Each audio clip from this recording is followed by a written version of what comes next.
The 21st of April 2025. Today is Easter Monday. I hope you are enjoying your Easter holidays wherever it is you are. And I hope you're okay. I hope you and your family were able to celebrate in whatever little way that you can. And if you were able to share love, if you're able to extend that care, if you're able to extend that attention to your neighbors, to anyone you know who is in need, congratulations to you and well done. Please keep up that effort. Keep up that effort. It's very, very important. This is the time that we need to become one, that we need to unify ourselves and help ourselves. And this period is a period to strengthen our faith. You know, Christ died on the third day, resurrected. It signifies new beginnings. It signifies hope. It signifies the resurrection. That means an opportunity to restart, you know, to continue. And that's what we need to continue to do. Continue the hope, continue to trust God, and continue to stay steadfast in our faith. Nigeria is going through its turbulent time, you know, and it's quite unfortunate because the situation we're currently facing, if we had a proper leadership structure, it wouldn't be this bad, you know. We're a leadership structure that should pretend to have the people's interest as its number one priority. If that was the case, I don't think Nigerians will have any issue at all. They wouldn't even have any problem with anybody. So long as there's an enabling environment for them to go about their businesses, there is affordable shelter, there is food, access to food, they can move about and go about their businesses without somebody kidnapping them, beheading them, slaughtering them, even in their homes. But it's quite unfortunate that we're going through this times in this particular dispensation. Well, welcome to the Evening Rush, where we get to look at topical issues across Nigeria's socio-economic and political landscape. We'll first of all have the hot topics. On the hot topics, we look at intricate circumstances that actually took the media space during the day. And then obviously, you know how we do it. We have a guest normally in the studio who gets to give us their purview or their own professional interpretation of the issues being discussed, and then afterwards we get your reaction. In the process as well, we try to make clarifications to some of the things that we're talking about. Now, on the hot topic today, number one is still insecurity. We do know how terrible things have become in Nigeria at this particular point in time. While Nigerians are trying to are struggling and cope with, you know, just staying afloat with the economic downturn, you're having insecurity, and it's so worse because even in your home, these persons are coming and attacking you. They're not giving you peace of mind. So as it stands at this particular moment, permutations are rife that this is a political maneuver, that in Nigeria's political landscape, people's lives are part of their political machinations. It's quite unfortunate, actually, if that is the case. Now, one person who was the former Nigerian Minister of Aviation, Femi Fani-Kayode, has actually urged the federal government of Nigeria under President Bola Ahmed Tinubu to adopt the approach of the U.S. leader Donald Trump by sealing the country's border. Fani-Kayode stated this while reacting to the incessant killings in Nigeria, and particularly Plateau State and Benue State.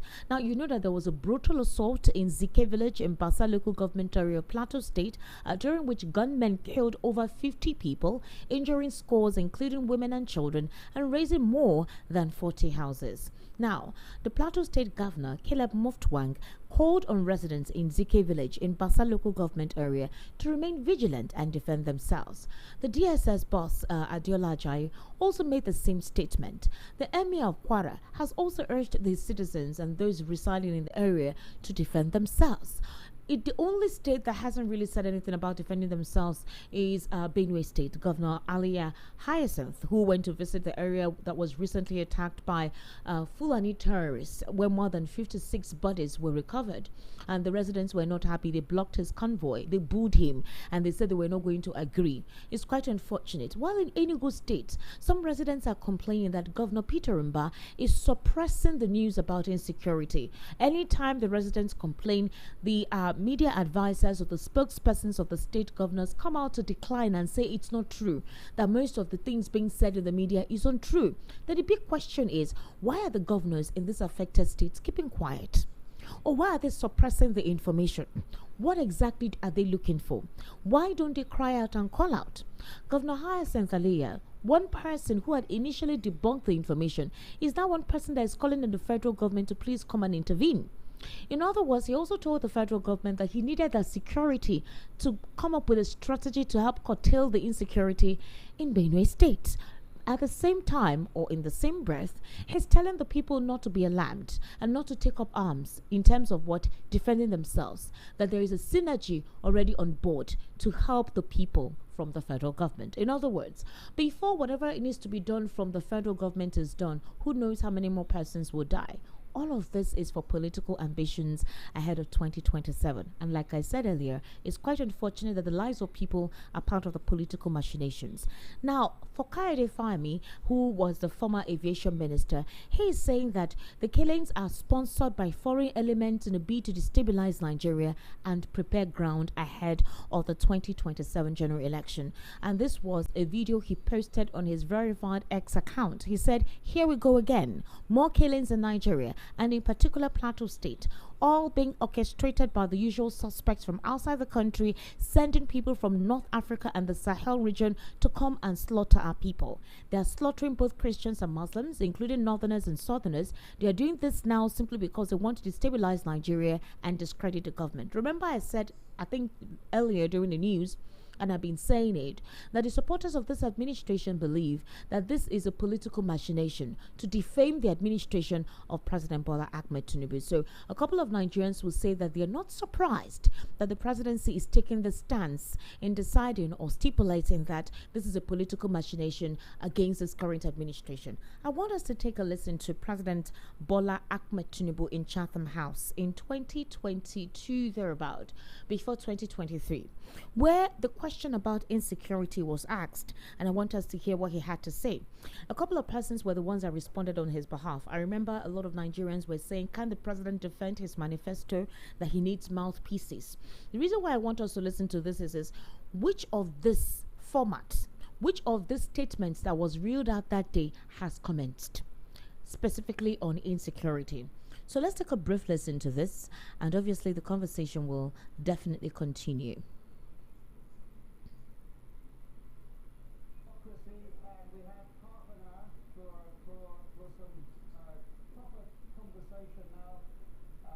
Including some questions both from inside the hall here, but we have many thousands of people watching us on live stream.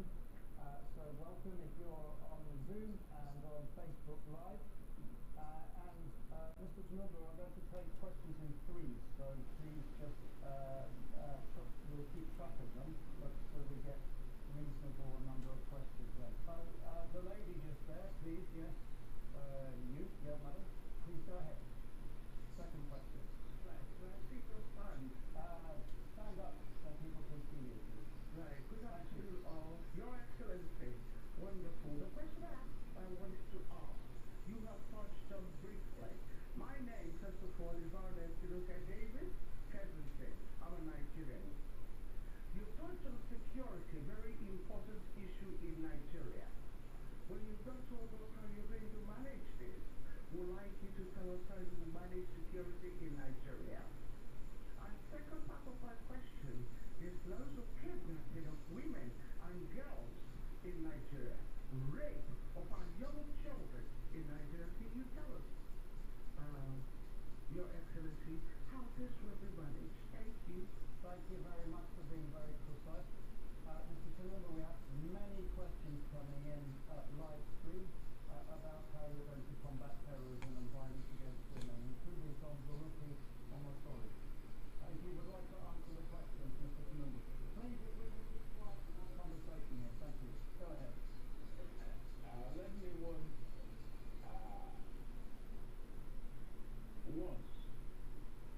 and demonstrate here.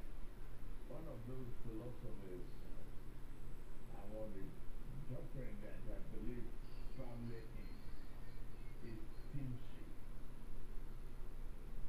unbreakable teeth. To demonstrate that, I will choose the first question assigned to Dele Alake. Okay. And the second question assigned to Nasiru El-Rufai.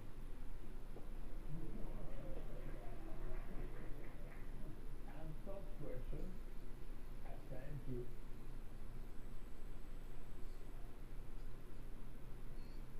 Ben Ayade. All right. So can we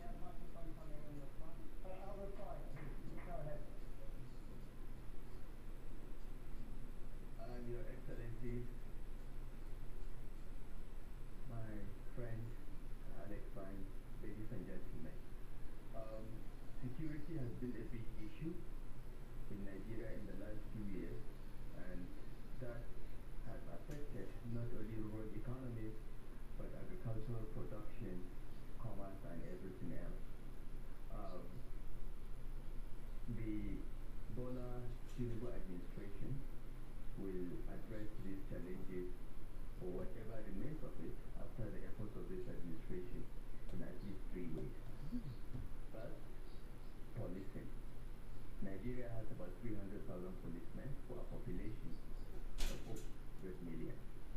We need at least twice that number. That could be achieved by amending the constitution so that policing can be at federal, state, and even at community level.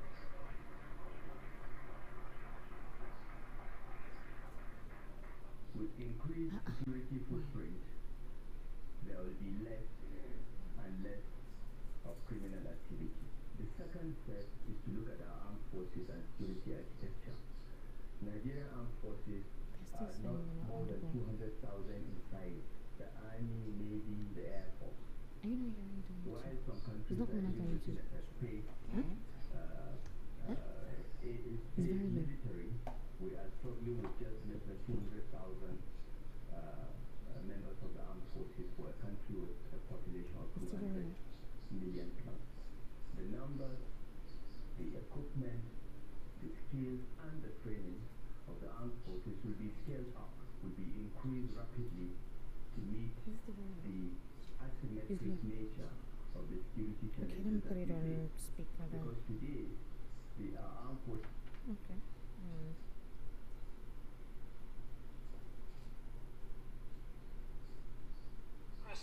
And we have half an hour for some proper conversation now, including some questions both from inside the hall here, but we have many thousands of people watching us on live stream, so welcome if you're on Zoom and on Facebook Live. Mr. Tinubu, I'm going to take questions in threes, so please just, we'll keep track of them, but so we get reasonable number of questions in. So the lady just there, please, yes, yeah, madam, please go ahead. Second question. Right, can I sit or stand? Stand up, then people can see you, please. Right, good afternoon all. Your Excellency, wonderful. The question I wanted to ask, you have touched on briefly. My name, first of all, is Baroness Tinubu Davis Kensington. I'm a Nigerian. You've touched on security, very important issue in Nigeria. But you've not told us how you're going to manage this. We'd like you to tell us how you will manage security in Nigeria. And second part of my question, there's loads of kidnapping of women and girls in Nigeria, rape of our young children in Nigeria. Can you tell us, Your Excellency, how this will be managed? Thank you. Thank you very much for being very precise. Mr. Tinubu, we had many questions coming in live stream about how you're going to combat terrorism and violence against women, including from Bolupi Omosori. If you would like to answer the questions, Mr. Tinubu. Please, if we can keep quiet and one conversation here. Thank you. Go ahead. Let me once and demonstrate here. One of those philosophers I wanted doctrine that I believe firmly in is teamship, unbreakable team. To demonstrate that, I will choose the first question, assign it to Dele Alake. Okay. And the second question, assign to Nasiru El-Rufai.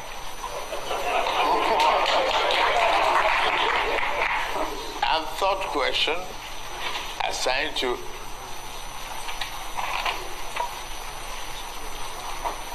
Ben Ayade. All right, so can we have microphone coming in the front? El-Rufai, please, go ahead. Your Excellencies, my friend, Mr. Alex Vines, ladies and gentlemen.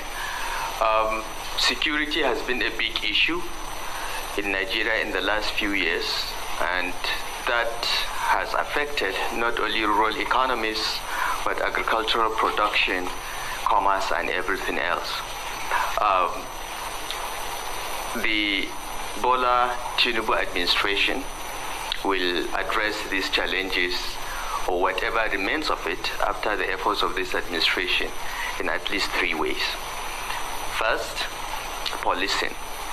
Nigeria has about 300,000 policemen for a population of over 200 million. We need at least twice that number. That will be achieved by amending the constitution so that policing can be at federal, state, and even at community level.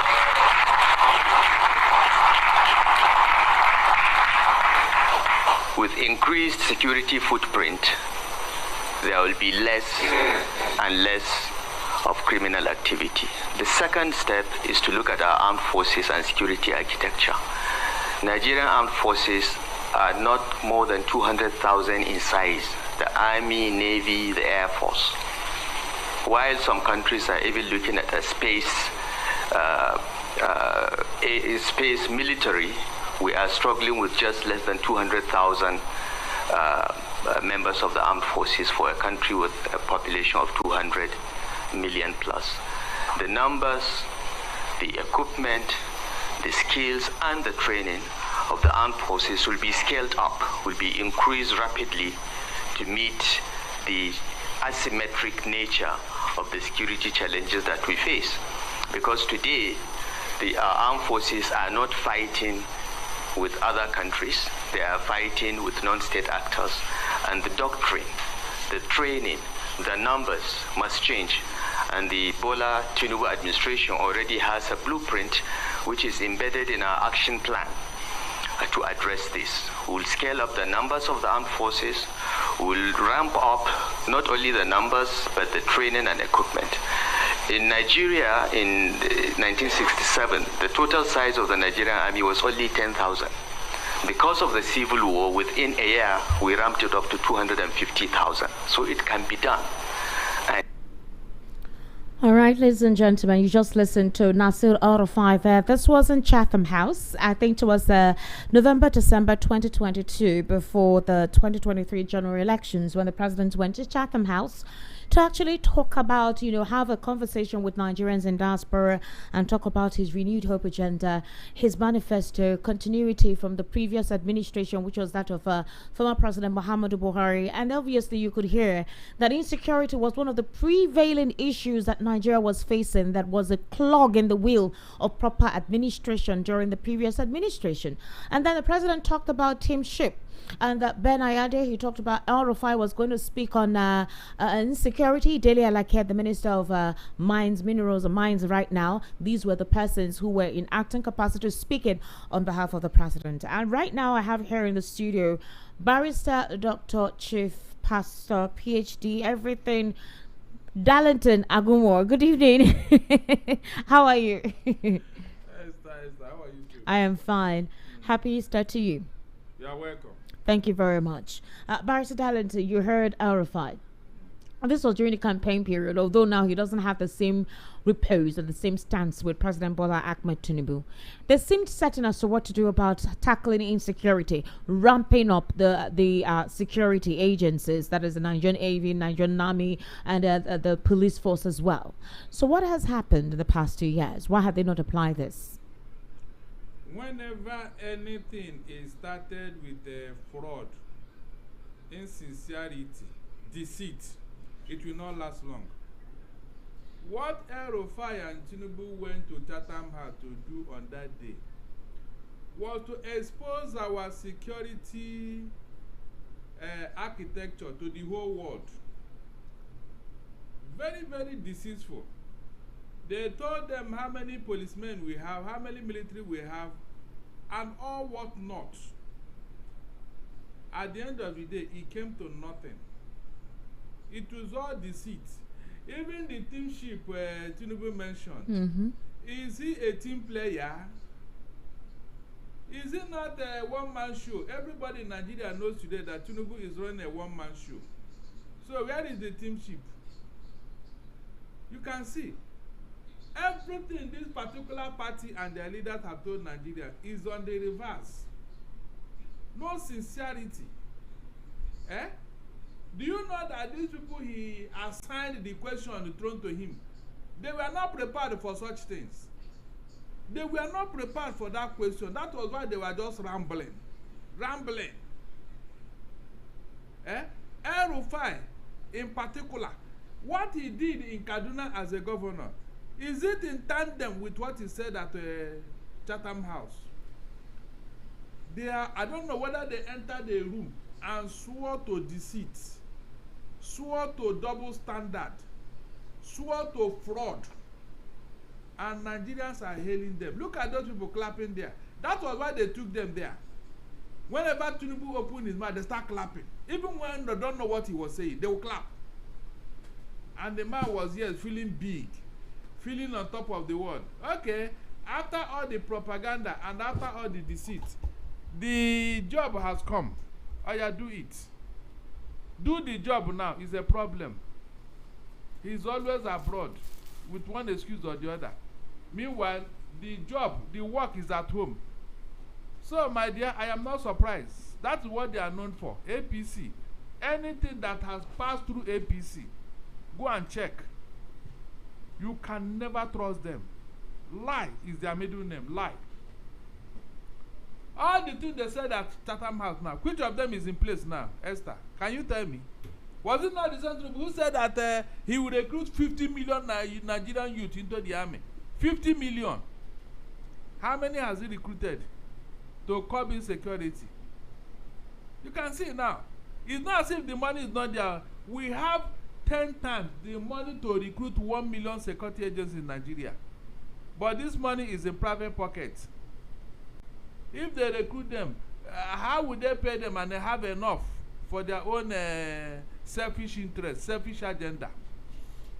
So, my dear, more deceit are coming as we go into 2027. They will still go to that same house, so if shame will allow them.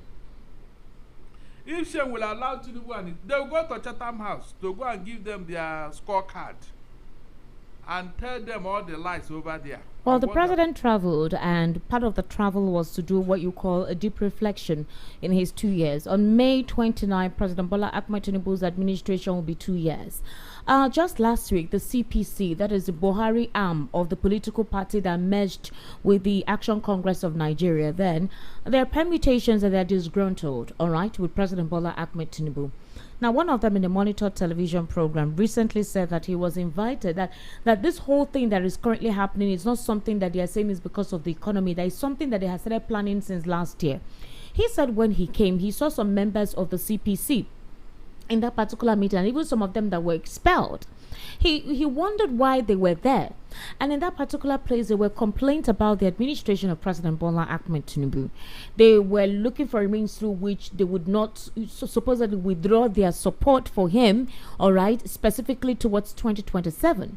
Now, this particular individual is saying that the machination against the president from the CPC is not necessarily about what is currently going on.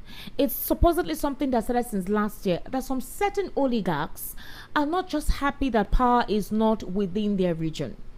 And literally meaning that the current insecurity in the country is politically sponsored by this disgruntled person who are looking for attention just because power is not in their region. Now, you remember the president's advisor on political matters who recently resigned.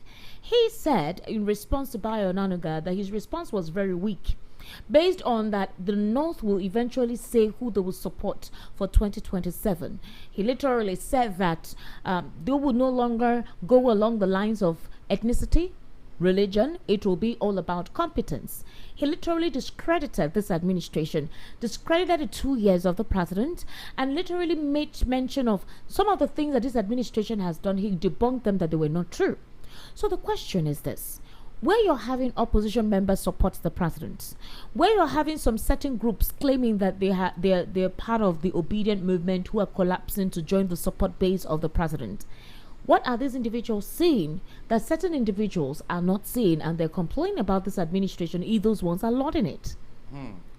Even if Satan come here today, Esther, people will follow him at his back. You see this Satan that we are cursing and vilifying every day as the agent of our problem. If he appears in human form today, he will have followers. It's not in doubt. The question is, those of us who think that things should be different, what are we doing? If you know that things are bad, you should counter and challenge them. That's the way to go. In fact, God never created this world that everybody must be in one voice. Go and check what happened at the Tower of Babel. Even God is a very good strategist. He wanted to spread the human being all over the world, and he used language to disperse them. Those who cannot search each other, they went in one direction. The other people went in the other direction. So you can't expect everybody to be in one particular moving vehicle. We are not going in the same direction. But the question is, what are you doing? Because right now, the people who are bearing the brunt of this administration, they are in the majority. So if they want these people to deceive them again, I will be here to tell them sorry. I'm not joking. If they want this thing to continue with all they have seen in the last 2 years, going to 4 years now, if they want it to continue, Esther, what is my own? If somebody feel that where he is not comfortable, is he not supposed to move? So whether they are supporting Tinubu or they are not supporting Tinubu, when the chiefs are down, they will take a decision that will be for their own benefit.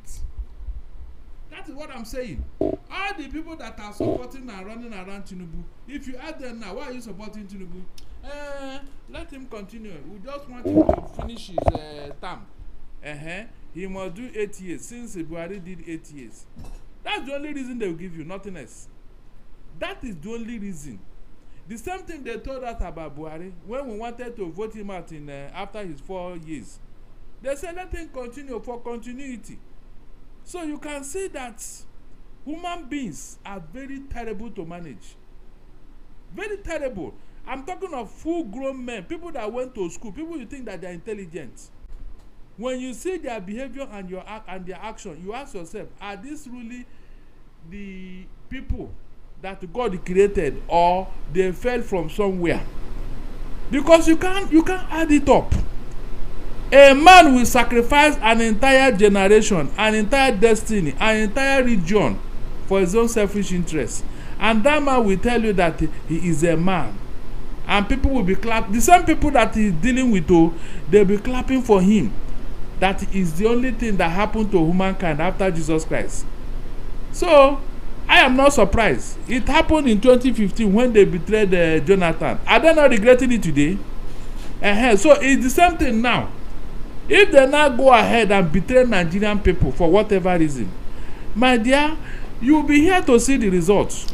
Barrister Darlington, in response to what you just said, you know, Nigerians were calling out some of the religious leaders who campaigned, or rather who staged a protest in 2012, the Occupied Nigeria protest, where they said no to the removal of fuel subsidy.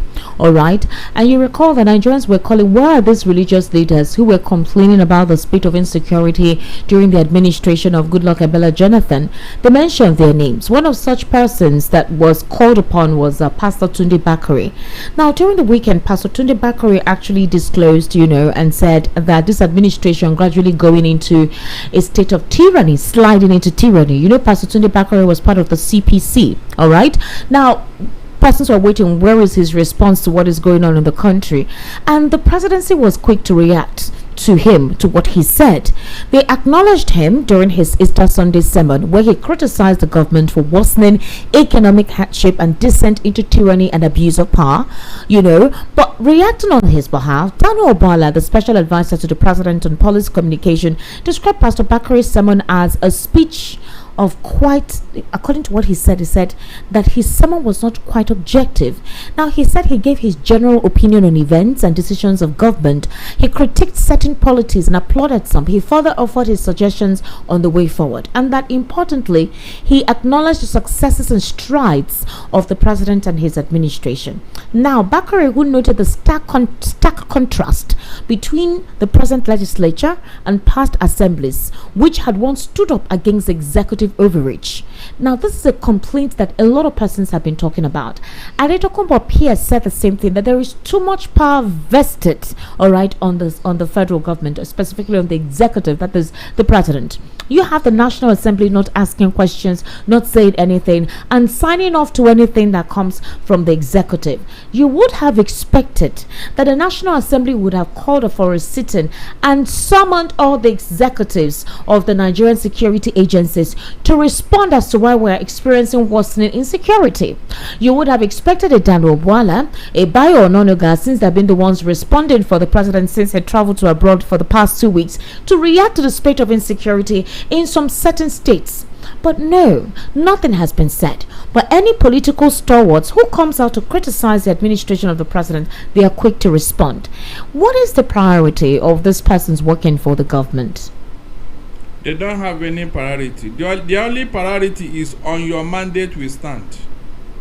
That is the priority. Nothing else. Thank God, his political advisor who just resigned, Abi. Yes. He has come to tell us that all those things that Tinubu said he did, none of them is true. He has said all of them, none of them is true. And that was why he resigned. You can imagine. So what other evidence are you looking for? These other people that are supposed, they are all sycophants, gullible sycophants. Esther, gullible sycophants, grown men who are supposed to be on their own, stand on their feet and say no to evil. Look at what they are doing. Tomorrow, these same people will come to, no, we didn't like what was going on. No. That time, I thought the man was doing well. I don't know what happened. They will come, they will say something. They will say something that will even embarrass you.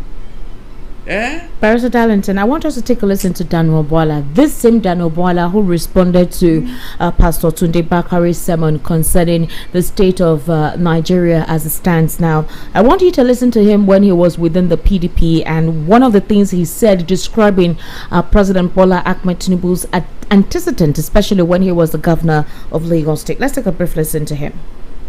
If APC is voted, because the man who is running now for APC does not even know half of what Buhari knows about government or national security.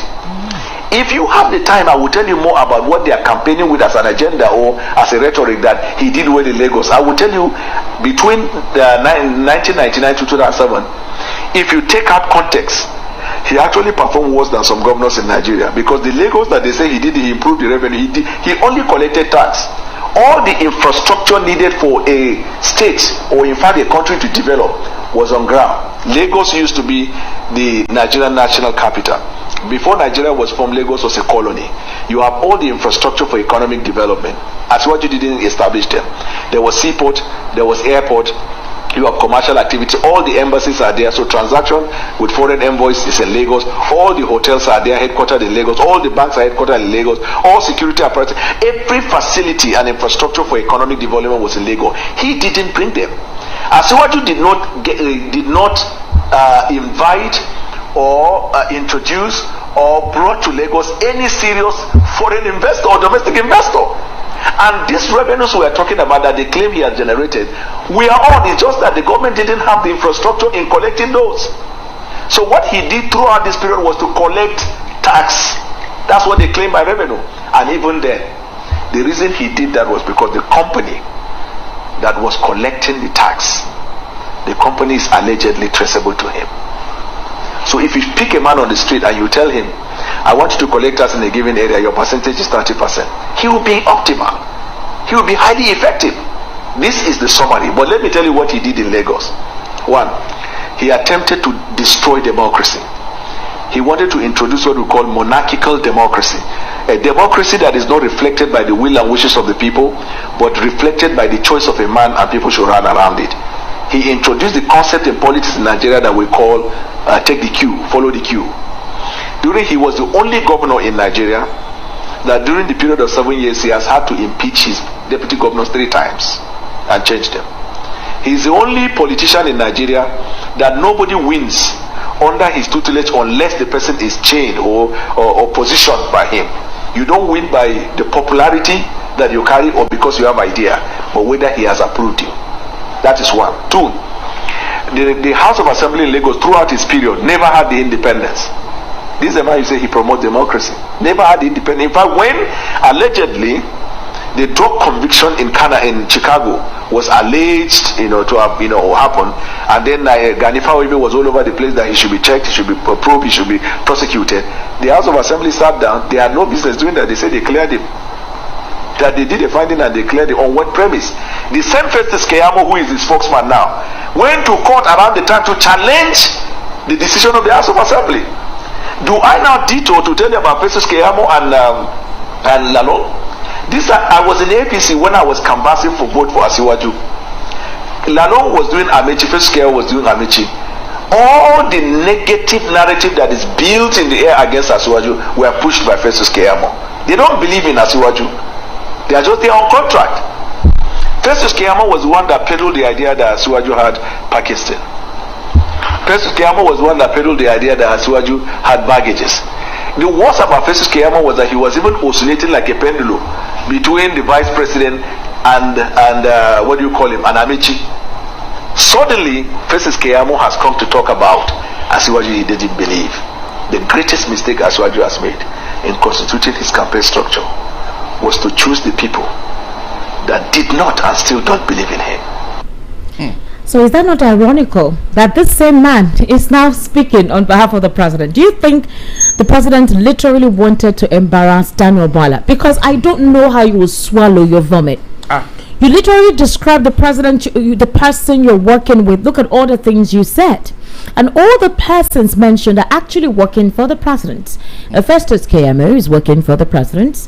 Daniel Omoyele is working for the president. These were persons that initially discredited the president. So let's say now that the president is a forgiving person, right? Let's say he absorbs and accepts criticism.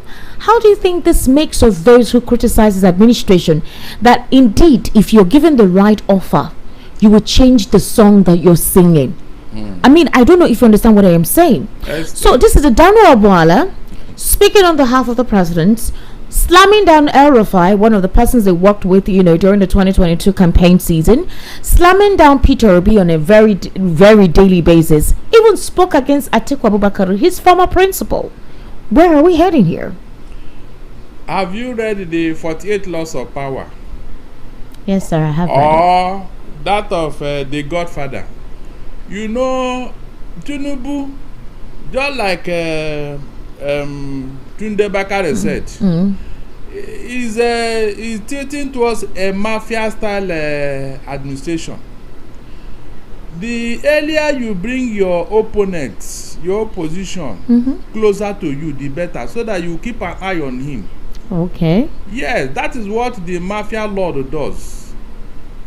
If you discover you to be too vocal about him, he will bring you closer, so that the criticism will be less, because you cannot talk when you are eating. That was what he used to win all of them into his fold, so that you keep an eye on them. Very simple. It's a mathematical calculation in politics. So, do you think he doesn't know these people? He knows them like the back of his hand. He knows them. So, look at it yourself. Since these people have been brought into his fold, did you hear such stringent voices again? Did you? Look at all of them. All the people that he has brought them into governance. So, the opposition is now less. The other people are smaller fries. He can deal with them with money. So that is what he's doing, so that he can bring everybody into his pockets. And so far, he's almost succeeded. So would you say all that he said, even at the time, is true? Or possibly he was just speaking because he was on the opposition then? Everything was true now. Even up to tomorrow is true about Tinubu. Everything he said is true. So are you saying he didn't make any landmark achievement in Lagos? Where is what Daniel Bwala said? Where is it? Can you mention one? No, mention one now. This is a propaganda. You know, Tinubu have a media outreach. Television, radio, and what's it called now? Newspaper. So they were packaging him in Lagos. They were telling us all the falsehood.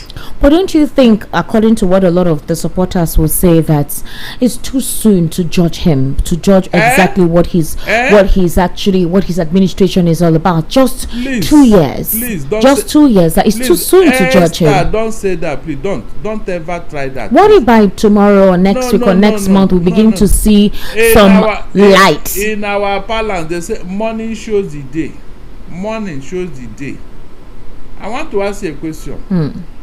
If you were doing, because in those days when we go to farm in the village, we leave as early as 5 or 6, so that with the morning weather, you can do a lot of work before the sun will come out from 12:1. And you begin to talk of food. Now, if you did not do work that early morning, is it when the sun will come out and will be beating you and you'll be tired that you are going to walk? Please tell me. All this thing that is too early, we had it from Buhari. The same trajectory, the same pattern. We saw it with Buhari, and this is a man who prepared for this job for 30 years according to him. And all the things he did within these 30 years, they are haunting him today. So who told you that 2 years is too early? What too early? Because it's the same party, you have forgotten. It's the same APC. And he told you we continue from where Buhari stopped. So where is this pity coming from? A man who said he want to commit suicide, he said no, don't do that, please. He said no, I must commit suicide. You told him no, it's not good to do that. He said no, that is the only option I have. Barrister Darlington, before we move on to our next hot topic, let's listen to Adetokunbo Pierce. Adetokunbo Pierce is a staunch member of the People's Democratic Party. There are talks of seeing how Peter Obi could join the political party. There are talks of the political party merging. But some strong stalwarts are saying that they will not sell the PDP, and anybody who tries it, they actually cursed the person. Segun Showumi, one person too, said that PDP is a brand and they cannot sell it and they cannot merge with anyone. They have that widespread national presence, and they will be having their convention very soon, and those who have betrayals, they will know what to do with them, meaning people like Wike, the current governor of Akwa Ibom State, Omoyele, all those persons whom they consider are disloyal to the party, they will deal with them then. A couple of persons feel that it may be too late since you're having top PDP governors supposedly defecting to the All Progressives Congress. However, let's listen to Adetokunbo Pierce and his critiquing of President Bola Ahmed Tinubu. You know, you got to give Bola Ahmed Tinubu credit for something. He's a master of manipulation of the media. He knows how to spread such. People are telling me. That's the only thing you're giving him credit for. Only thing. I know. And he knows how to win election because he has said by hook or crook. He will grab it if necessary and run with it. So you win the election by hook or crook. To govern is another issue. Zero. You can't do it. He's the kind of person, run election, get out. That's what he should do. Now anyway, you see, politics is so dynamic, you know. When Makinde had the deal, you know, you're for governorship, it was survival. It was the deal. That deal is gone now. Now, he wants to run. Look, I talked to him about it actually. Let me tell you the truth. Yeah. I met with him in November and I said to him, I said, Governor, people are saying you are a front. They don't trust you. They say you are fronted. He told me, he said, but I'm not even 60 years old. am I supposed to round up my career like this? He said, I'm ambitious too. That's why I'm working so hard in your state so that people will see that I qualify. Tinubu has had his term and he has failed the nation. He has exposed himself. He has embarrassed the Yoruba nation. We want to get rid of him. We want another Yoruba man to come and save this country, and I can do it. I said, are you also interested in restructuring? He said, you and I, me and him have been talking about it and sending papers on restructuring. He said, look, even if I have one term, I will do it. Good. So, this is why I trust him. Okay. And I also told him, I said, they're saying you are too close to Wike. Yes. He said, no, not anymore. He said, you know, they have a business relationship and they've been working together for a long time. It's not easy to, I said, you have to divorce yourself from this man, otherwise nobody's going to trust you. He said he's going to do everything he can. Okay. Notice something. Wike and Makinde are not on the same page anymore. If you don't know that, look at what happened with the National Secretary. The National Secretary makes it clear. Wike wanted Anyanwu to remain as National Secretary and continue to do his bidding. Makinde wants Okoye to be the National Secretary, get rid of Anyanwu. So they are not together politically anymore. All right, so very quickly on Lagos. Wike supported, wanted to destroy Fubara. Makinde joined the other governors to support Fubara. So they are not placed. I get your point. So when people say things like this, it doesn't make sense. All right. It doesn't make sense, but it's good PR. So very quickly, sir. All right, so that was Adetokunbo Pierce. He said quite a lot actually on the PDP dynamics, how they intend to resurface, how Atiku put them in the quagmire that they are currently on now for greed or self-interest whatsoever, and the fact that the zoning formula was not obeyed, and that there were some credence to the things that Wike said, and this was basically how the party had its own internal crack, which has obviously, you know, made the party almost unpopular. But as it stands at the moment, President Bola Ahmed Tinubu, through Bayo Onanuga, who has actually announced that the president will be returning to Nigeria today, he made this known this morning in a post on his verified Twitter page. And we know that one of the reasons why the president departed was, according to him, it was on a working visit and he needed to reflect on his 2 years as the president of the Federal Republic of Nigeria. Do we think now, based on what Adetokunbo Pierce said, now that the president has returned, that we should see some major shake-up in his cabinet? Esther, I don't think so. Because remember, this type of journey has been embarked in the past, and they told us it was to reflect, and then when he come back, he will reject it, this and that. When he came back, things became worse. He even appointed more worse human beings than the people that were on ground. So when he said unbreakable teamship, what do you think we're talking about? Tinubu will never appoint a star performer to outshine him. He will never do that.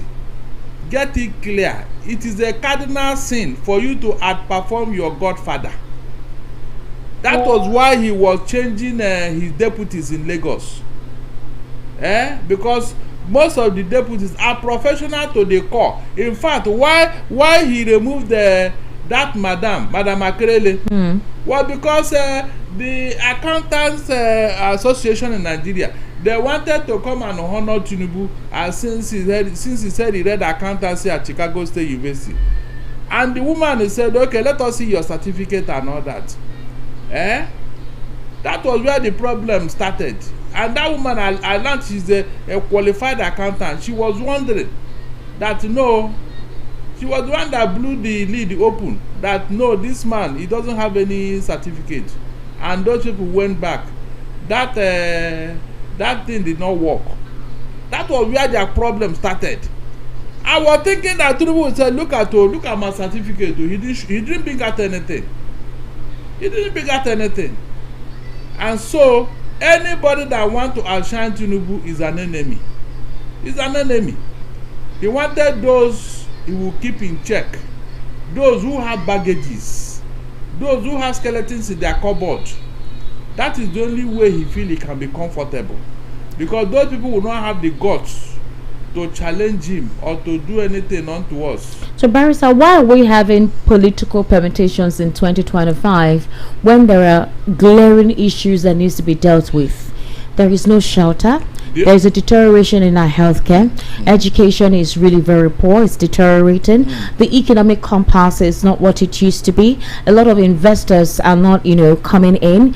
Small-scale businesses have closed up because they cannot continue. They cannot float. Electricity is a problem. The power sector has completely dilapidated. You also have infrastructure to not really on the rise, despite this administration promising to work on it. So all the vital sectors that encourages production, that boosts the economy, even the teeming youthful population are looking for jobs to harness themselves to stay afloat. None of these things, most of these sectors are very slow.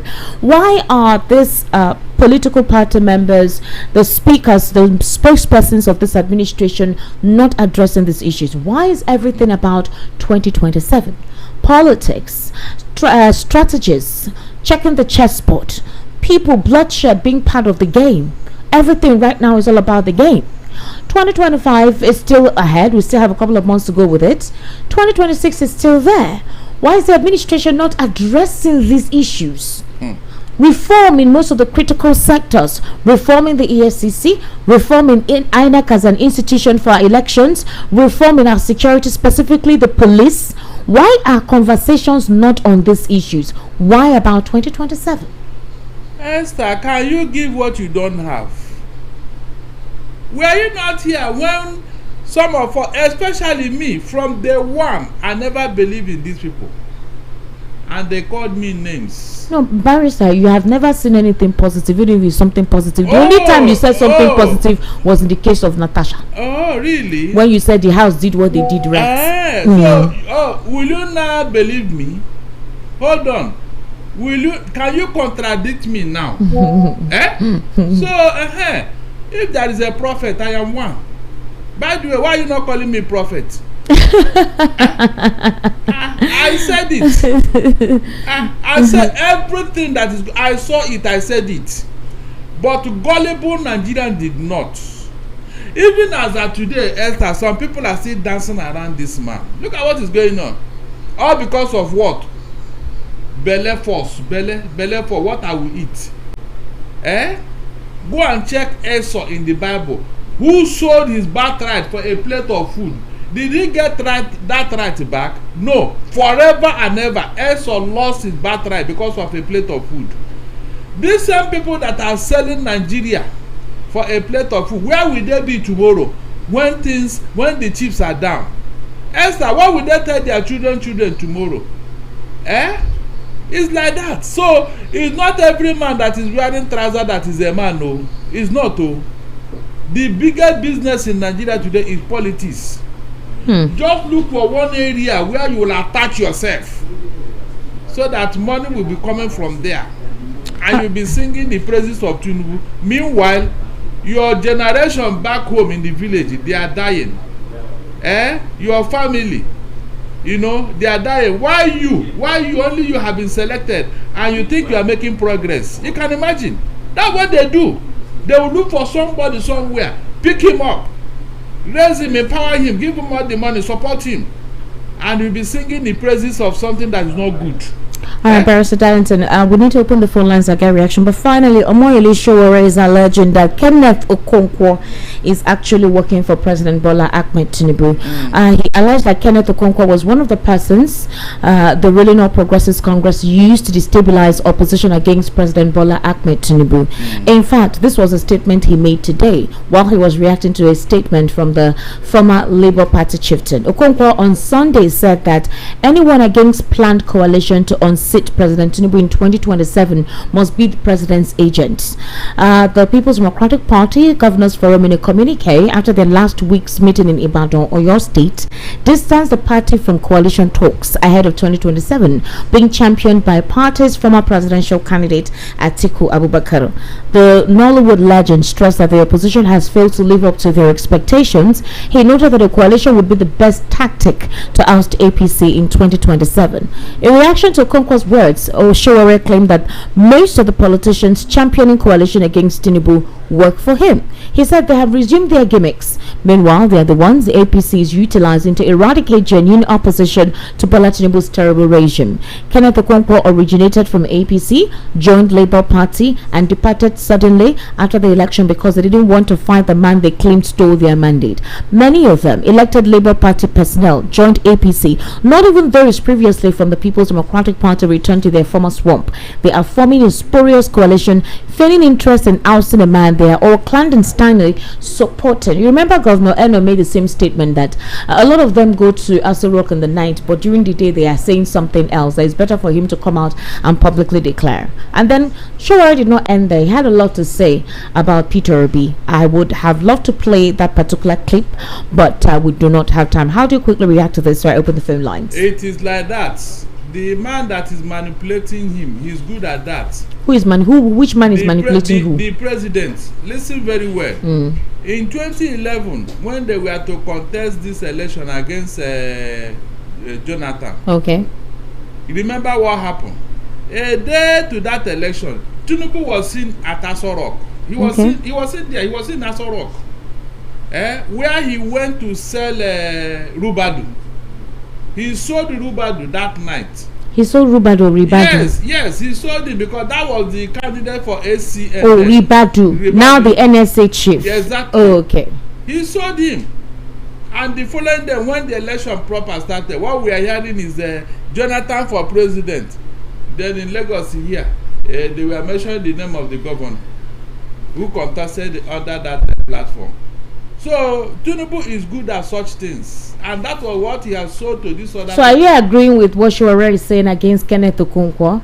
That he's being used to destabilize the opposition. So are we saying that Kenneth Okonkwo is indirectly working for the APC? From the beginning. That is why when people are criticizing the opposition, I am not quick to join them because I know what this opposition are going through. I know what they are going through. Else that their businesses have been crippled. So what I'm asking you is that, do you believe what Sowore is saying about Kenneth Okonkwo? I believe him. Kenneth Okonkwo that went to the tribunal and followed Peter Obi all through. I said I believe him, even because before now, all the statement and antecedent of Kenneth Okonkwo is known to everybody. He's just looking for appointment, just like Reno Mokere and Fani Kayode. Wow. That is what they are doing.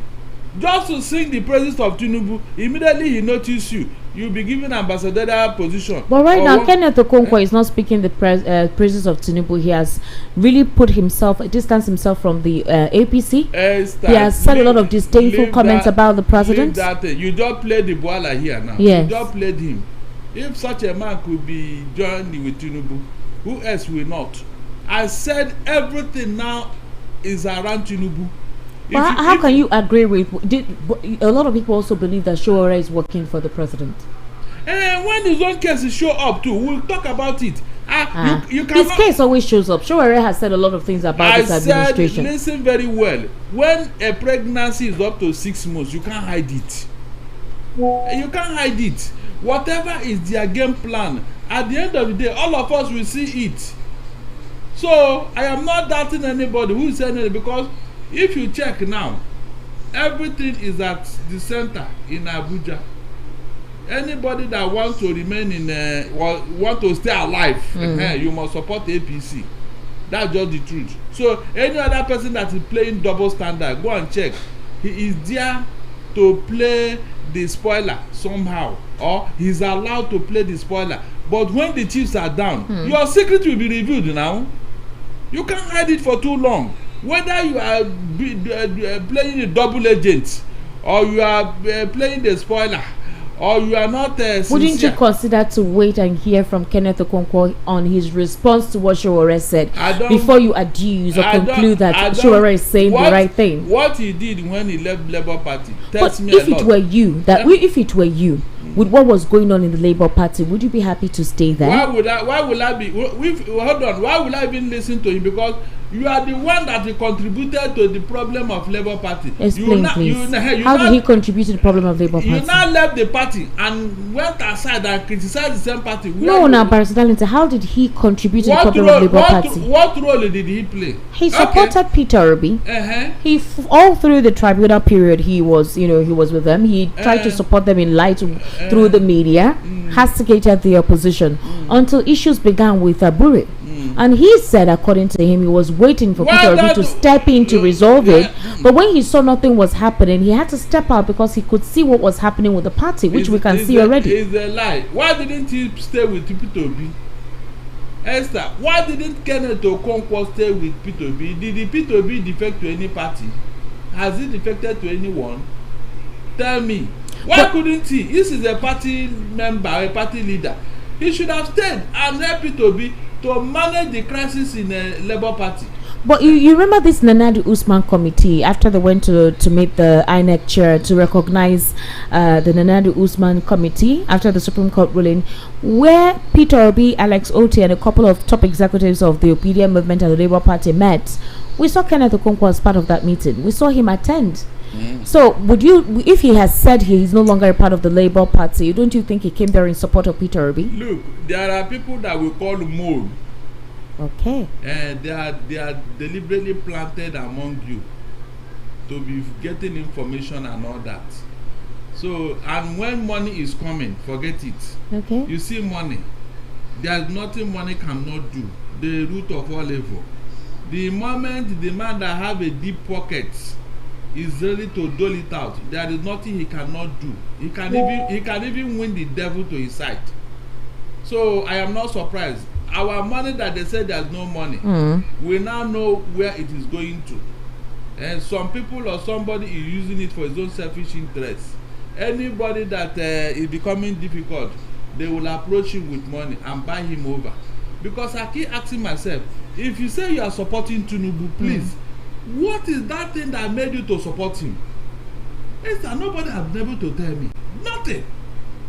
No, even Tinubu is surprised that people are working for him. He's surprised. Are you sure he's surprised? I said he's surprised. Wow. I am not joking. He should be surprised himself. You think, but at the close of the day, in his privacy, he is not wondering, why are these people coming, running into my party, coming to me? Why are they coming? What did I even this is a man who will always tell you, I know the suffering, I know this, I know things are hard, we are trying our best. So a man who has been consistently be telling you to endure the pain inflicted on you, why should you not tolerate him? The current administration is saying that they did not inflict the pain. It started from the previous administration. So why are Nigerians not trying to understand what they're trying to do? Well, it's a lie. A bad workman always quarrel with his tools. I have told you here, Tinubu have made more money than all the leaders of this country since 1960. He has made more money. The records are there. So where is the money? Esther, where is the money? Mention any particular leader that has made the amount of money Tinubu have made in just 2 years because of his policies. Is it the subsidy removal? Is it the floating of the naira? Is it the NEPA extortion that is going on? Is it the taxes that's everywhere? Just check. No leader have made this kind of money yet. The more money we make, the more suffering we go into. So how do you explain it? That will tell you that this money is somewhere for a selfish purpose, nothing else. You will see it as we enter 2026. All these people that want to contest election now, they will depend on that money to contest. You saw how somebody bought form for them in River State, and for that reason he's controlling the place now. You can see that is exactly what is going on. Birds of the same feather flock together. So ladies and gentlemen, let's get your reaction on the conversation this evening on the Evening Rush. You've been able to listen to the hot topics. We talked about the fact that the president has returned. We talked about the fact that the president's special advisor who left on political matters, who has left, has said that very soon the North will speak concerning their own aspect as to 2027. You also heard about the state of insecurity in the country, and we played some rollbacks of those who are working with this administration, what they said then about the the president, we talked about the opposition, we're talking about the well-being of Nigerians and this administration's attitude in addressing it. Why they are not quick in addressing it, but they are quick to address the responses of political opponents. So we'd like to get your reaction this evening. The number to call is 080-3692-9933. 080-3692-9933.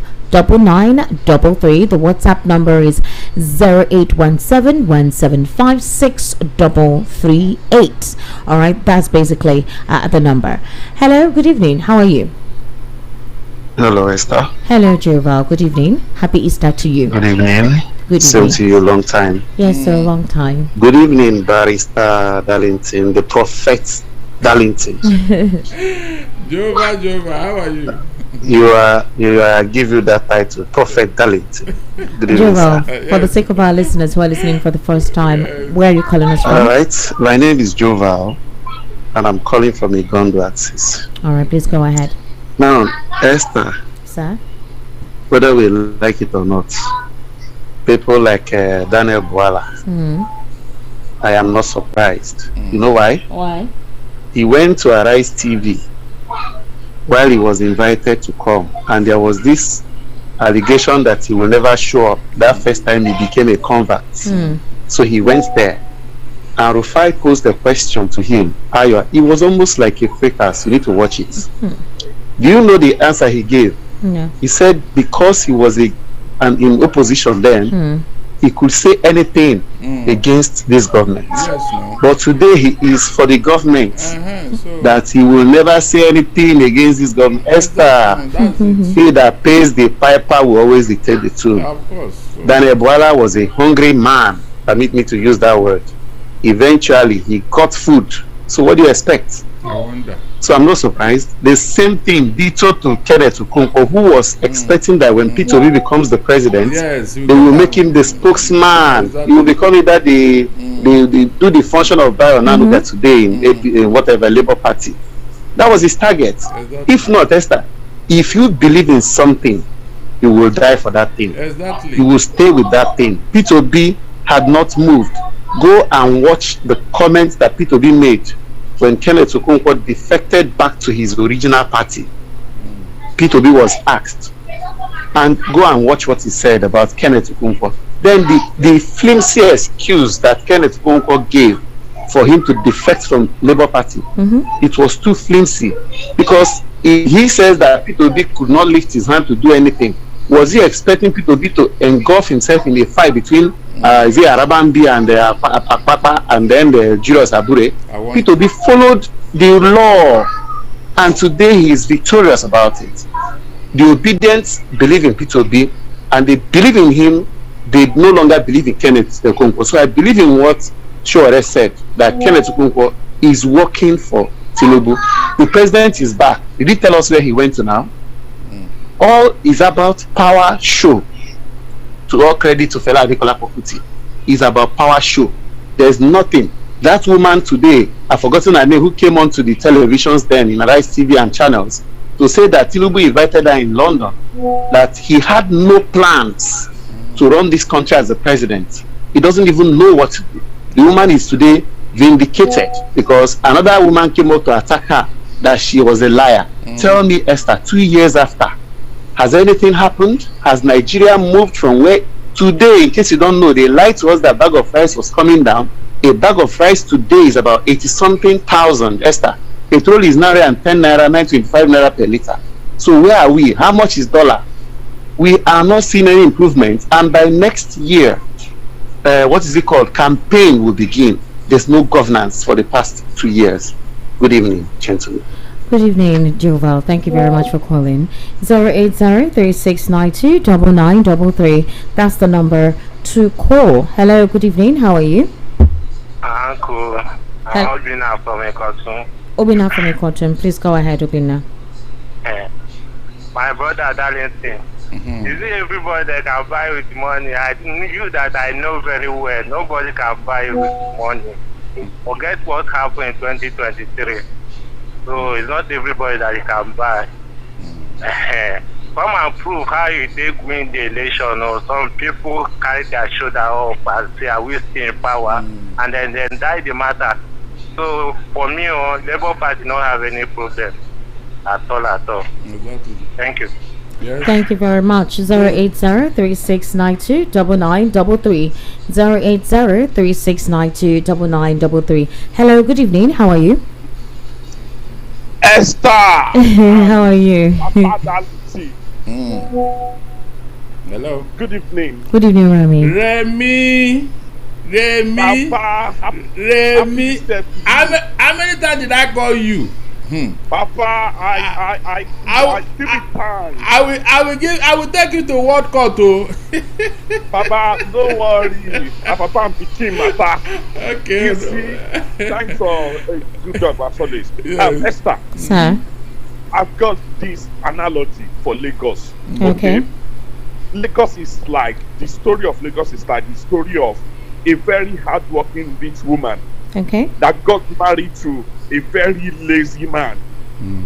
Each time the woman get dressed and drive around in a fancy car, people will say, her husband, they look after her. No. Each time the man goes out and wear nice clothes bought for him by this woman, people will say, oh, big man is looking after his wife. As soon as they divorce, people will know how lazy the man is. Exactly. Okay, look at the term. Fashola was a governor in Lagos. When he got to national level, he failed as a minister. Exactly. Aregbe was a governor in Lagos, commissioner in Lagos. He failed in Osun. Kayode failed. Fayemi failed in Ekiti. So what I'm saying in new sense is that Lagos should never be a parameter through which to gauge intellectual capability or government effectiveness. Exactly. You see, the position where we are right now, as a Yoruba person, I don't feel proud to be a Yoruba person. You know why? Bola Tinubu came on that ground and he brought blemish upon the Yoruba brand. The extract we play about Chatham House, I was there for Peter Obi when he came around, and I was talking to people that were there when Tinubu was there. They were shocked. There was never a time in the history of Chatham House that they asked a candidate question. And he said, I will give it to that was, I'm telling that you. was a big sign I'm telling that you. Nigeria is about to have a president that will never be responsible for anything. There we are right now. Thank you very much. Thank you very much, Remy, for calling. Thank you. I wanted to make reference to that. All right. It's a failure. That thing they did at Chatham House is, in fact, from there, if it is the same country, Nigeria wouldn't have even looked the way of Tinubu again. He just told you that he has failed. All right. 080-3692-9933. 080-3692-9933. That's the number to call. You're currently listening to the Evening Rush. Hello, good evening. How are you? I'm fine. Good evening, sir. Good evening, sir. What's your name? I'm Obina calling from Ikosu. All right, Obina, please go ahead. My greetings to Mr. Darlington, my Darlington. Well done. Sorry, let me just expand on this. Hello? Hello. Please make your thoughts, speak quickly. We need to take more calls, please. Okay. In terms of what people are talking about Tinubu, you understand? You see, when you have, first of all, when this man wants to come in power, I was saying something. I told people that a president that. All right, can you call us back when you're able to put your thoughts together? When you call, please have your thoughts together so you don't waste time. All right, okay, please. Hello, good evening. How are you? Good evening, Madam. Good evening, sir. What's your name? This is Babalola, calling from Legeda. All right, Mr. Babalola, kindly go ahead. My greeting to Barrister Arrington. Well done. I always like Barrister analysis. In fact, that man deserves award. They have said it all. You see, this man is someone that always pretend to be what he is not. that is his portrait, but some people doesn't seem to understand them, because I always follow the way he talks, and most of the things they always say, there is nothing you can see that you will fulfill out of it. During under protest, this man made a lot of promises. Did you see anything out of those promises? Nothing. No, that's it. But they will not let you talk. All those gullible people that are supporting them. For me, I will think they retreat it. If anybody is having any hope, come 2027, person is deceiving him or herself. Nothing will happen. This man will still force himself to enter there. That's my take. Just want to mark my words. Good night. All right, thank you very much. And that's a Yoruba man, reasonable Yoruba man. Well, I think the president has told us and affirmed to us that we're going to have a transparent election. So let's see under the president's watch how the elections will be conducted. Esther, he told you before now. What happened to Ondo and Edo? Was it transparent? Hello, good evening. How are you? Good evening, sir. What's your name? This is Mekuzbi from Africa. All right, sir. Please go ahead. Okay, my talent, I greet you for the good work you are doing. Well done. My prayers are going to continue to bless you and protect you for us. Amen. Director, thank you for the job well done. Thank you. I want to contribute to what we are saying now. Okay. If Tinubu was able to lead this country, I would be surprised. Because quite some time, I know that he has nothing to offer. When he went and took area boys and gave them suits and the sultan to wear as the clergy or ministers of God or men of God, in that time I know that this man has nothing to offer. And every day by day he has been showing me that truly he has nothing to offer. So I don't see him leaving this country. I only pray that God will help us and in the next coming election we all to come out and do what we need to do. Exactly. When you're saying God, it all depends on you. It all depends on you. They will destroy this one. In fact, they destroyed it already. For it not to go further, we need to do something. All right, thank you very much. 08036929933. That is the number to call. 08036929933. Okay, you're currently listening to Voice of the People 90.3 FM. Hello, good evening. How are you? Hello, good evening. Yes, good evening, sir. What's your name, please? My name is Badaku. Badaku. Yes, sir. Okay. Hello, sir. Please, I have a question, please, sir. Please, ma'am. Yes, sir. Yeah, okay. Go ahead, please. I'll get to go for a Labour Party. So he says. He said he was not going to be in the party because the party seems to be confused. He made that statement publicly. Then, whatever show he's saying about Kenneth Okonkwo is very right. He has a very big motive. If you no longer align with the party's ideals from what the party used to be before and you leave, does it mean that somebody says something about you and it's true? I'm just asking. Even at that, now that the Supreme Court have given victory to Labour Party, what will Kenneth Okonkwo say now? No, but you despite the Supreme Court, you're hearing Anabure say he's still the party leader. You're hearing Lamida Papa saying that if the Supreme Court has actually, asked Abure to step away, that he's the next in line. Then you have the Nanado Usman. So I don't know if you, I'm just waiting for Kenneth Okonkwo to say what he has to say in response to what Omoyele Sowore said, because the allegations that Sowore is working for Tinubu, but Sowore has come out to oppose this administration as best as you can think about it. Call them out in whatever form. Said things that the Labour Party presidential candidate and Atiku Abubakar has not even said about this administration. So, and people still believe that he's working for the administration. So again, let's hear what Kenneth Okonkwo has to say. Hello, good evening. How are you? Hello, good evening, my sister. Good evening, sir. What's your name, please? My name is Larry. I'm calling from Chatham. All right, Mr. Larry, go ahead. My greetings to me, Barrister Darlington and your other guests here. No, it's only Barrister Darlington, please. Go ahead. You are doing your job. See, this country, the late saga of Okonkwo told us that we are the one that we take care of ourselves, that we are the one that we come out ourselves from these useless people. So you understand? Because you have used our money. Our generation yet unborn is indebted now with all this useless government that we have. And everything that is talking there, they are correct. I'm a Yoruba person. Everything you see is correct. So please, I want people to rally out to assist Obedience, Peter Obi, to become our president. I believe in him, and I believe in what people are saying in that station. So I stand, I beg. We are laymen, we don't have anything, we don't have any power.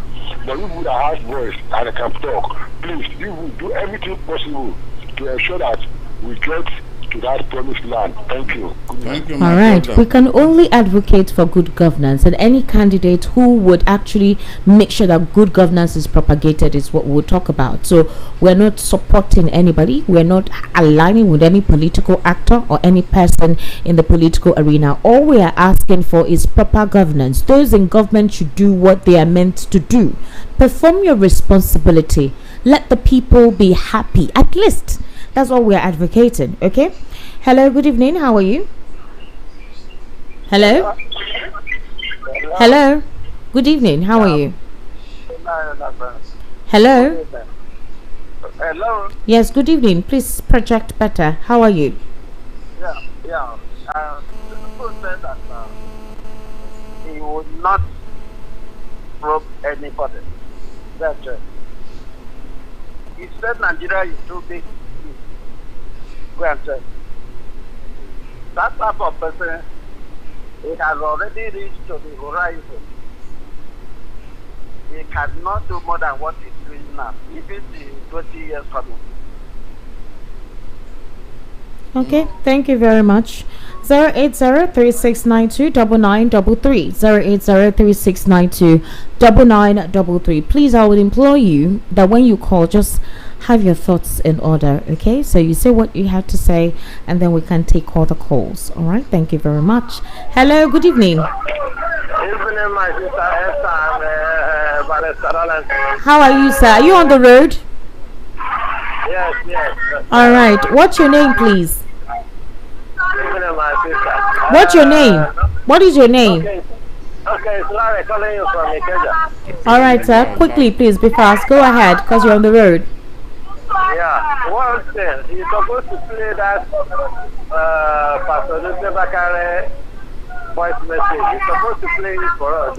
It's too long. It's too long, it's long, and there's no time. Please go ahead. I know. I don't know whether by the Saturday time listening to it. Yes, SMA played it. Yeah, it's very, very right thing to say this man. Because that guy by the Saturday is saying it, they will say it's a tribalistic man. By the Saturday is still tribalistic, it's try government. That is coming from a stance man. It is very, very important to play some of the listen. Many people are listening to you. Some minds on the price stuff. You are speaking the minds of millions of Nigerians. People who don't have time to call. You are speaking their minds. We are with you. Thank you very much. Thank you for calling, sir. Do you know what I prefer? What do you prefer? I don't want people who will make mistakes deliberately because of selfish interest. Okay. Only for them to come and start preaching to us. I don't like it. Okay. Are you telling me that somebody like Tunde Bakare, all these people that are running, who supported Tinubu one way or the other, they didn't know what they were doing? Can a snake become short? They are human beings, Barrister Darlington. So why are you People not are prone turning to make around? mistakes. Why are you not turning around to come and preach to me that this and that? What do you want me to do? Hello, good evening. To support you? Good evening. How are you? Hello. My honorable doctor, prophet, Barrister Darlington. I greet you specially, sir. Dayo. Dayo, happy Easter to you. How are you? How are you? Happy Easter to you too, Esther. Yes. Good evening. You're welcome. Dayo, where are you calling us from? You can't govern with lies, eye service, hypocrisy, and you expect to prosper. You can't. It is not possible. It's very glaring that the foundation that brought this government into power is not credible. So all that he does will never be credible. That's the truth. Like I used to say, okay, now with all that has been playing out now, how can you say that he achieved anything in Lagos? He did not achieve anything. They are only doing lies, propaganda, eye service, and hypocrisy, and it's glaring. They even asked him question in Chatham House, but he could not defend it. He was using El-Rufai and this thing, so it's glaring. So if they call for date tomorrow now, he will not be able to show up. Rather, he will be sending Bayo Nonuga and Co to be able to defend him.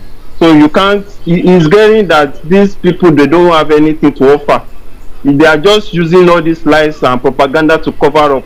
It's very glaring. So they don't have anything to offer. It's a shame the worst of us is showing the best of us. Truly, there was a country. Thank you, sir. Good night. Thank you very much, Dario. Thank you for your call. I'd like to take some messages now, so I'll start from YouTube before I move on to WhatsApp. So if you're watching us on YouTube, or if you want to watch us on YouTube, virtually be part of the conversation, go into at VOP 903 FM on YouTube, on your YouTube application, VOP 903.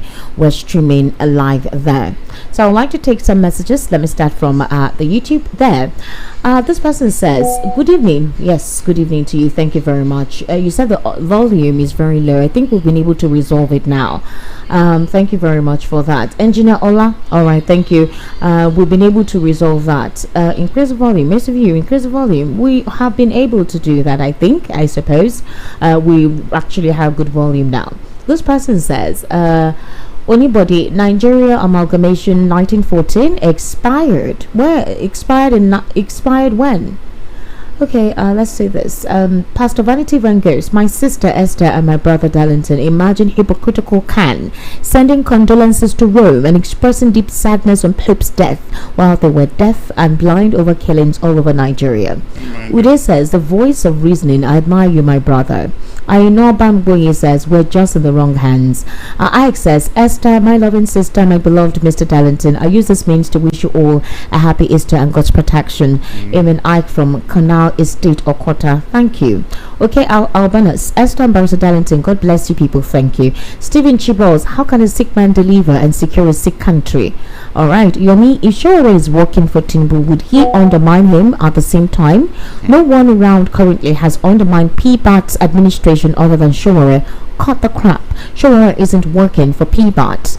Obed Oji, dear intelligent Barrister Darlington, you know Princess Esther is also very intelligent and particularly vast news hunting. You need to guard your loins properly to convince Esther. Barrister Darlington, have you guarded your loins? Okay, this person says, Emmanuel Udeme, Esther, in the history of governance in Africa, there has not been any president that had done better than Peter Obi, not to talk of governors. In the history of governance in Africa, really, a lot of persons will not agree with you. Okay, Yobi says Kwankwaso is about to return to APC. All odds is against Obi and Atiku in 2027 because PBAT is firmly in control of all the apparatus of government, which has never happened before. All right. Manab says Nigeria amalgamation 1914 expired since 2014. Nigeria has no language. It's an illusion. Okay. Korede, Korede, why are you abusing us now? Calm down. Calm down. It never reached like that. We are not the problem. All right. Manab says Democratic Republic of the are no more pardon. How? Now you're speaking for yourself. Okonkwo MLX. Good evening, Esther and Barrister Darlington, please. What is the role of the CSU and the drug case in the next election against this man? The government with more media aids is a failed government. Babatunde Awolaja. Mr. Tinubu leaves power. He has no plan for Nigeria. Or rather, Mr. Tinubu lost power. He has no plan for Nigeria. He's only good at making money for himself by hook or crook, and he's doing that now. Yoruba traders in Lagos markets are against his policies. Are you sure? There's a movement right now in support of the president, so I don't know which particular aspect of the market you think are not in support of this administration. All right, I think that's all we have on YouTube. Let's move on to WhatsApp. Good evening Rush crew. President Tinubu talked of the philosophy of unbreakable teamship. Today, where is unbreakable teamship when El-Rufai and Ben Ayade have broken out? Meanwhile, it is a sad commentary that the president has not finished half of his first term in office, and many opinion leaders, political office holders, and so on are clamoring for his re-election come 2027. What baffles me most is that most of those that are written for his re-election are doing so out of selfish interest and not based on the performance of the president in the last 2 years. It will take a long time before this country will be getting out of the woods because of the wrong attitude of the leaders and the led. Little wonder why Wike could boldly say, "Who is Tinubu without me? I'm totally tired of this country." John Mark Innocent. John, please don't be tired, okay? Good evening, my dear presenter and our honorable professor, pastor, prophet, barrister Darlington. The Lord is your strength, sir. My name is Taiwo Olabode from Iyisi in Ota. A lovely barrister, thank you for educating us on the state of the nation, sir. You have said more than enough, sir. What is happening generally in the country is evil and calls for urgent attention. Barrister Darlington is like some people are happy seeing innocent people being attacked and killed because they are not armed and helpless. Please, sir, be doing your good work and let people talk because talk is cheap. What I know and believe is that when it has not gotten to them, they don't take it serious. This is how it started gradually in Egypt and Rwanda, and eventually it was uncontrollable and thousands were killed. Our leaders should please learn and take caution. May God help us through this hard time in Jesus' mighty name. Amen. When I remember this interview that was distributed to people to answer during the 2023 election, I keep wondering how some Nigerians, despite saying all these, still went ahead to vote this man. What exactly did he personally promise them that warrants their confidence in him? When I look back at these things, I have a feeling that there are a lot of people that are not normal in this country, or perhaps are under demonic spells. Despite saying all this, there are still people who are defending him. It's heartbreaking. Emeka from Ago. Well, if somebody has helped you at one point in your life, wouldn't you support the person? Esther, I'm shocked to hear that our total military number is 200,000. That's too low, and it was an error to expose that to the whole world at Chatham House. Like Darlington said, deception was the foundation of Tinubu's government, and anything built on false foundation cannot last. The whole thing is lingering for now, with attack dogs around him. It is well with Nigeria. Chiedu from Ogun State. My name is Mr. Kevin Okon. God bless 90.3 FM. APC and the president is not bothered. Mr. President is in charge of all the political parties in Nigeria. All about 2027. You can see now half of PDP governors have endorsed and are supporting him to carry go. Good evening, Esther and Barrister Darlington. Kindly know. All right, we've noted that about the audio. Okay, they're actually working on it. Good evening, Miss Esther Machuku and Barrister Darlington. Good job you're both doing in the studio. Please, I'm begging for an explanation. What is it with Nigerian journalism with the word alleged? It's really becoming very nauseating and irritating. My name is Ikenna. Barrister Darlington, can you explain why we have been using alleged lately? Please, if court have not declared a thing, if court have not passed judgment on a thing, it remains in the realm of alleged. It is only when court have passed a judgment you can now say authoritatively that yes. So apart, even if you are seeing it with your two eyes, it's still alleged until it goes to court and the court to pass a judgment. That is why journalists or analysts are always saying allege. It's not their fault. That's what the law says. All right. Good evening, Esther. Thanks for everything. Please kindly help us put the boilers. If you're watching us on YouTube, it's actually on record there, so you can listen at any point in time and take a re-listen or record if you want to. It's actually there. Good evening, Miss Esther Wachuku and Barrister Darlington. Thank you very much. Thank you for your compliments. Good evening, Esther. In fact, I'm angry with Tinubu for his inability to respond to questions asked directly to him, and he is not supposed to be allowed to contest in 2023, and he is not qualified to be president. Leo from Lagos. Please do not blame Daniel Bala because he's broke. I can beat my chest that there is no single achievement of Tinubu when he was governor of Lagos State for 8 years. Leo from Lagos. Okay, a couple of persons will disagree with you. Good evening, Esther. There's interference on your radio airwave with another radio station. Kindly inform your technical team to check it. Your location is Magodere State, Lagos. Thank you very much, Comrade Akban Silas. I hope that the engineers are paying attention to the signal jam. Esther Wachuku, greetings to you and Barrister Darlington. Esther, please. Okay. We're working on it. I think it's better now. I think so. Please, if the audio is very clean and you can hear us well, please let us know. Somebody just told us that the network, the signal is jamming with another station, so that could be one of the reasons, specifically in your area, but they'll work on it. Please, from what Tinubu and his group did at Chatham House, can somebody ask Wiki what made him to see Tinubu as a person who will win election? Is it because Tinubu appears to be who Nigeria will be better for? Today Today, Tinubu has traveled to France and other places while Nigerians are dying in insecurity.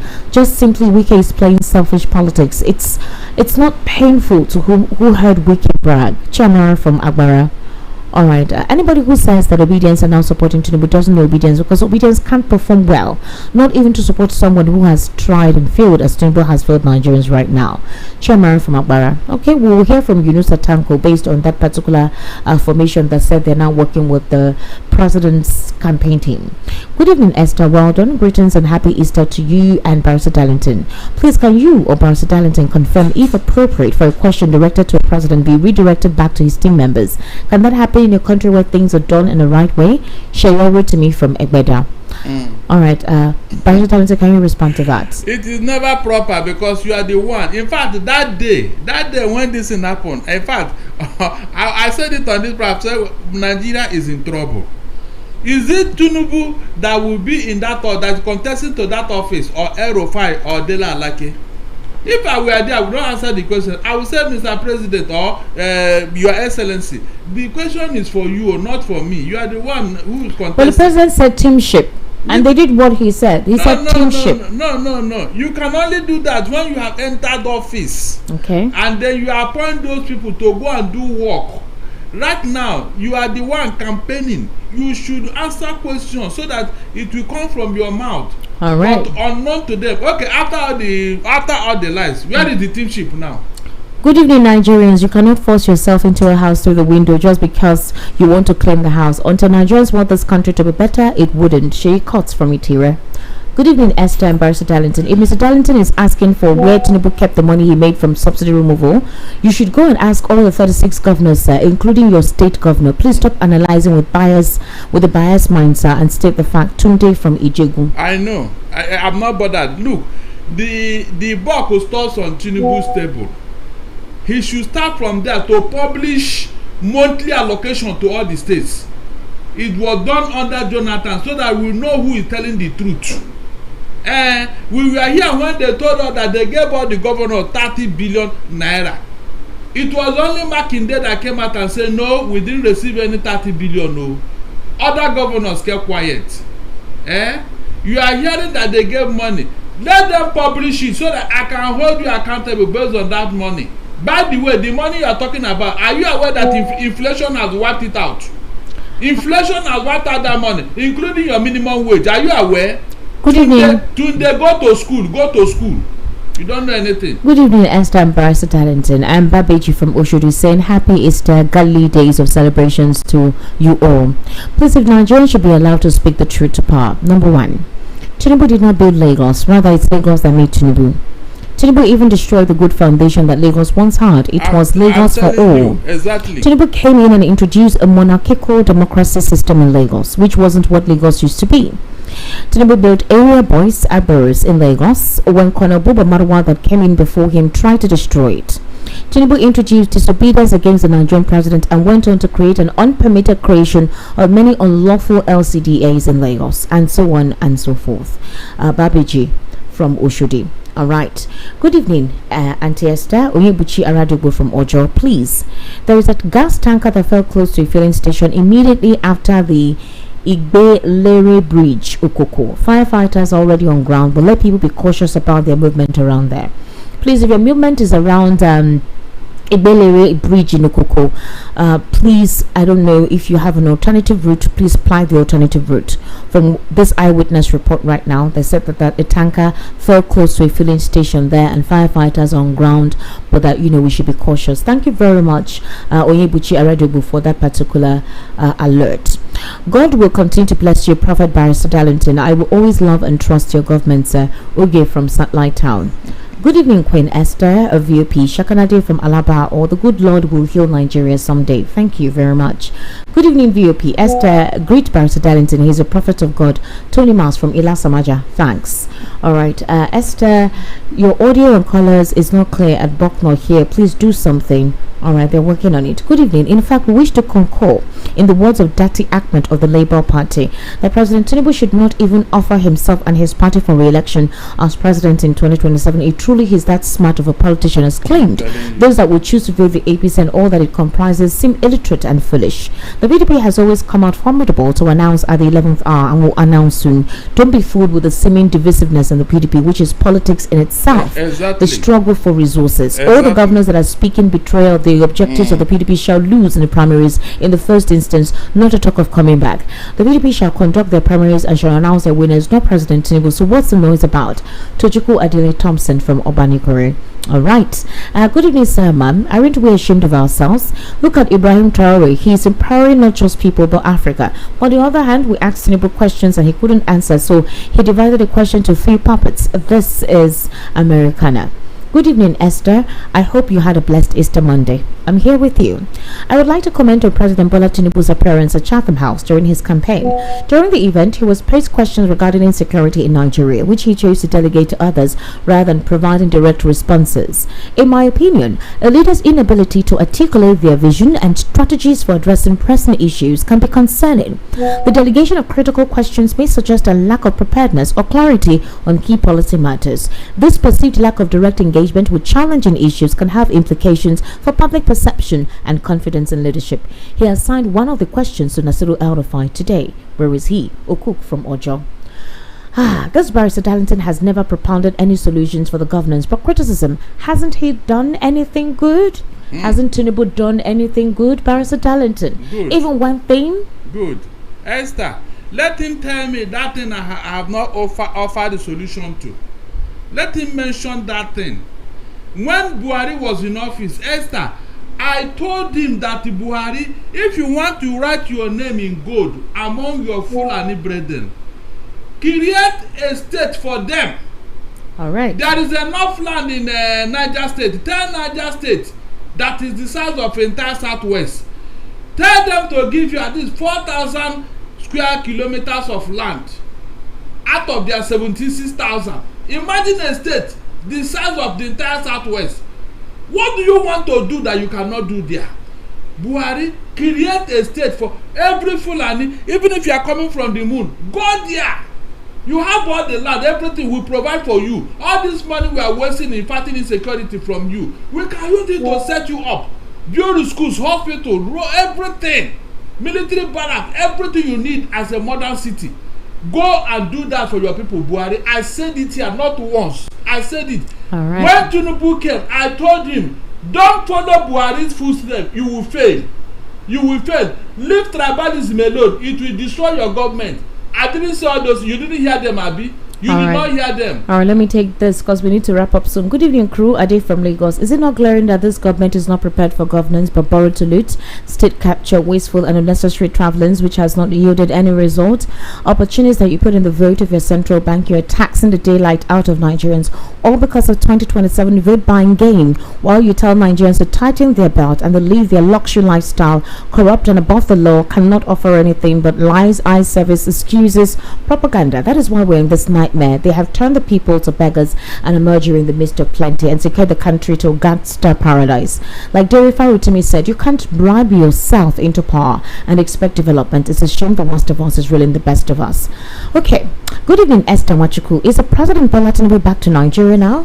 Why did he suspend our constitution he swore to defend? He told us he went to work from France. Which did he do there? Let's see the result. My name is Chukuma from Ilasamaja. They should not be lying to us, please. Which work did he go there to do? All right, thank you very much.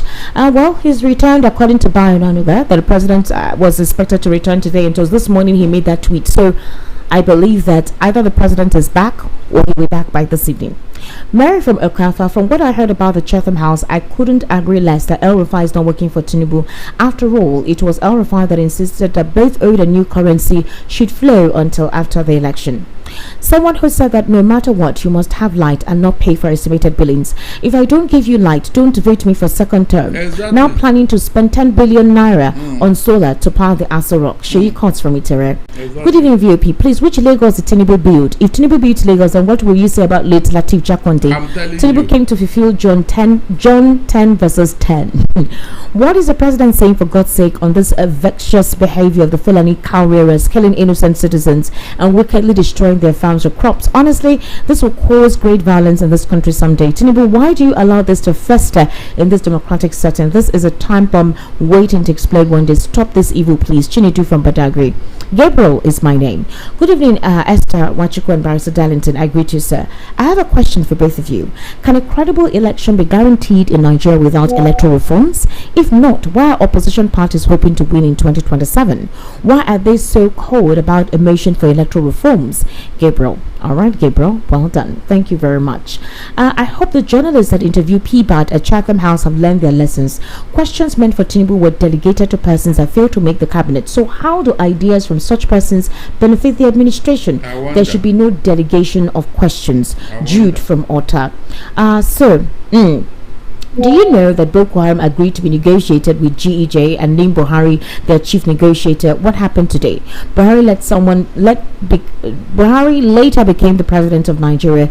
The North knows what is happening. Godwin from Festac. Okay, very much. Thank you, Godwin. Well done.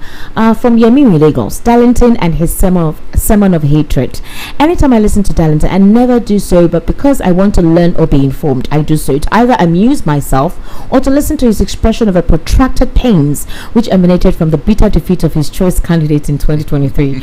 But his pains may not be over soon, because sadly, this enigma called Tinubu has always been a winner, and he's going to win again come 2027, regardless of all this bring him down rhythm. From what any discerning mind can conclude, nothing is going to stand in his way. Now tell me, with the rate at which members of opposition parties keep defecting into the ruling party, it's just a matter of time for the stark reality to hit us in the face. Darlington is not analyzing, rather it's all a sermon of hate and resentment, and that won't take us anywhere. Yemi from Lagos. Yemi, well done. Yemi has been consistent with Tinubu's administration. Yemi, you're doing a good job. Well done. I love his consistency. He's been consistent. He's been consistent. Esther, yes. If 10 people call here now, and out of 10 people, only one person is in support of Tinubu and his bad administration, please, will that bother you? Is it not majority here? Let him take opinion poll now. Yemi, go and do opinion poll. Even among Lagosians today, do opinion poll so that we know who is who. It's not enough for you to be talking. He won election through what means? Are you proud of him? Can you be proud that you have such a president, Yemi? Please grow up. Leave this sentiment. It will not help you. Grow up for once. We are talking of a very serious situation here, and you are talking sentiment. Tell me one thing you can be proud of Tinubu for today. Why not say it here now? Say it and let people listen to you. All right, thank you very much, ladies and gentlemen. We've come to a wrap on the evening rush today. My name is Esther Wachuku. You've been listening to Barrister Darlington Agumwa. The evening rush will continue tomorrow by 7 p.m. For some of you who had audio issues or signal jamming, don't worry, it will be worked on. However, thank you so much for letting us know all of that.